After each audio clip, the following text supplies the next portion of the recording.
ನಮಸ್ಕಾರ, ನೀವು ನೋಡ್ತಾ ಇದ್ದೀರಾ ರಿಪಬ್ಲಿಕ್ ಕನ್ನಡ. ನಾನು ಜಯಪ್ರಕಾಶ್ ಶೆಟ್ಟಿ. ಕರ್ನಾಟಕ ಪ್ರೈಮ್ ಟೈಮ್ಗೆ ಸ್ವಾಗತ. ಮುಂದಿನ 1 ಗಂಟೆ 5 ನಿಮಿಷಗಳ ಕಾಲ ನಾನು ನಿಮ್ಮ ಜೊತೆ ಇರ್ತೀನಿ.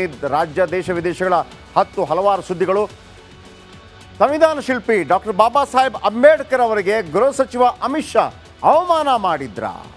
ಬಿಜೆಪಿ ಹಾಗೂ ಕಾಂಗ್ರೆಸ್ ನಡುವೆ ದೊಡ್ಡ ಮಟ್ಟದಲ್ಲಿ ತಿಕ್ಕಾಟಗಳಾಗ್ತಾ ಇದೆ. ಇದರ ಬಗ್ಗೆ ಹೇಳ್ತೀನಿ.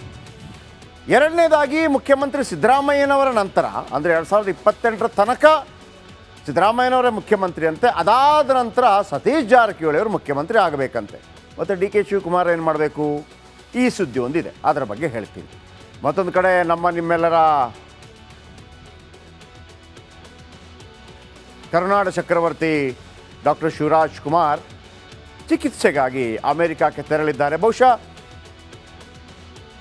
ಶಿವಣ್ಣ ತುಂಬ ಸ್ಟ್ರಾಂಗ್ ಆಗಿದ್ದರು, ಆದರೆ ಅಕ್ಕಪಕ್ಕದವರೆಲ್ಲ ಬಂದು ಸೇರಿ ಅವರನ್ನು ಸ್ವಲ್ಪ ಇಮೋಷನಲ್ ಆಗಿ ಮಾಡಿದ್ರು ಅಂತ ಅನಿಸುತ್ತೆ. ಯಾಕಂದರೆ ಅದು ಶಿವಣ್ಣ, ಅದು ನಮ್ಮ ಶಿವಣ್ಣ. ಸೊ ಹಾಗಾಗಿ ಅದು ಕರ್ನಾಟಕದ ಶಿವಣ್ಣ. ಸ್ಟ್ರಾಂಗ್ ಆಗಿರ್ತಾರೆ, ಸ್ಟ್ರಾಂಗ್ ಆಗಿ ವಾಪಸ್ ಬರ್ತಾರೆ. ಎಲ್ಲ ವಿಚಾರಗಳ ಬಗ್ಗೆ ಮಾತಾಡೋಣ. ಅದಕ್ಕಿಂತ ಮೊದಲು ಈ ಕ್ಷಣದ ಹೆಡ್ಲೈನ್ಸ್. ಅಂಬೇಡ್ಕರ್ಗೆ ಅವಮಾನಿಸಿದ್ರಂತೆ ಅಮಿತ್ ಶಾ, ರಾಜೀನಾಮೆ ಕೊಡುವಂತೆ ಕಾಂಗ್ರೆಸ್ ಆಕ್ರೋಶ. ವಿಡಿಯೋ ಎಡಿಟ್ ಮಾಡಿದವರ ಹುಡುಕಲು ಇದೀಗ ಆದೇಶ. ಕಾಂಗ್ರೆಸ್ನಲ್ಲಿ ಮುಖ್ಯಮಂತ್ರಿ ಗಾದಿಗೆ ಡಿಶುಮ್ 2028ಕ್ಕೆ ಸತೀಶ್ ಜಾರಕಿಹೊಳಿ ಆಗ್ತಾರಂತೆ ಸಿಎಂ.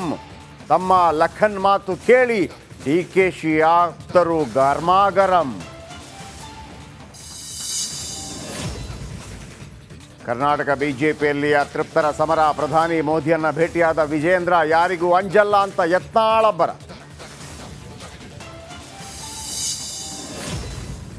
ಕೊನೆಗೂ ಆಸ್ಪತ್ರೆಯಿಂದ ದರ್ಶನ್ಗೆ ಮುಕ್ತಿ. ಕಾಟೇರನನ್ನ ಮನೆಗೆ ಕರೆದೊಯ್ದ ಹೆಂಡತಿ. ಪೊಲೀಸ್ ನಡೆಯಿಂದ ಡಿ ಬಾಸ್ಗೆ ಮತ್ತೆ ಭೀತಿ. ಅನಾರೋಗ್ಯದಿಂದ ಬಳಲ್ತಾ ಇದ್ದಾರೆ ಶಿವಣ್ಣ. ಇಂದು ರಾತ್ರಿ ಅಮೆರಿಕಕ್ಕೆ ಪ್ರಯಾಣ. ಇದೇ ತಿಂಗಳು ಸರ್ಜರಿ ಮಾಡಿಸಲು ತೀರ್ಮಾನ.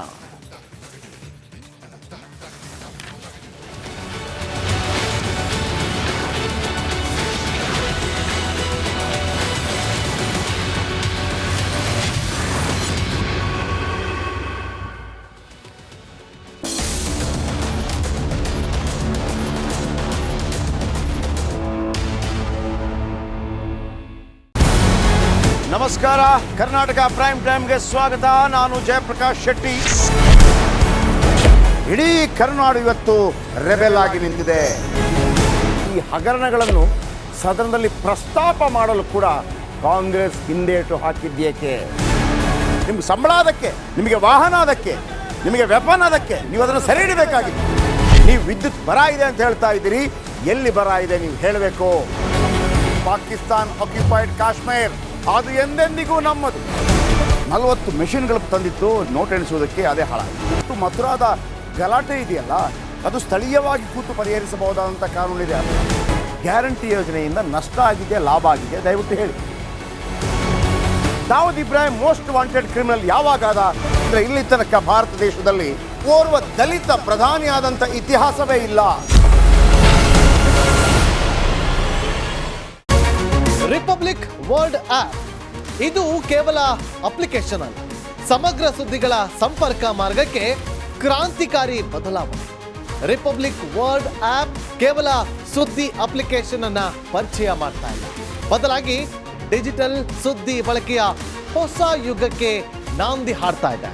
ಇದೊಂದು ಬ್ರೇಕಿಂಗ್ ನ್ಯೂಸ್, ಪ್ರಭಾವಶಾಲಿ ಕಾರ್ಯಕ್ರಮಗಳಿಗೆ ಗಟ್ಟಿಯಾದ ವೇದಿಕೆ. ರಿಪಬ್ಲಿಕ್ ವರ್ಲ್ಡ್ ಅಪ್ಲಿಕೇಶನ್ ಈಗ ಲೈವ್ ಆಗಿದೆ. ಗೂಗಲ್ ಪ್ಲೇ ಸ್ಟೋರ್ ಮತ್ತು ಆಪಲ್ ಆಪ್ ಸ್ಟೋರ್ ಎರಡರಲ್ಲೂ ಲಭ್ಯವಿದೆ.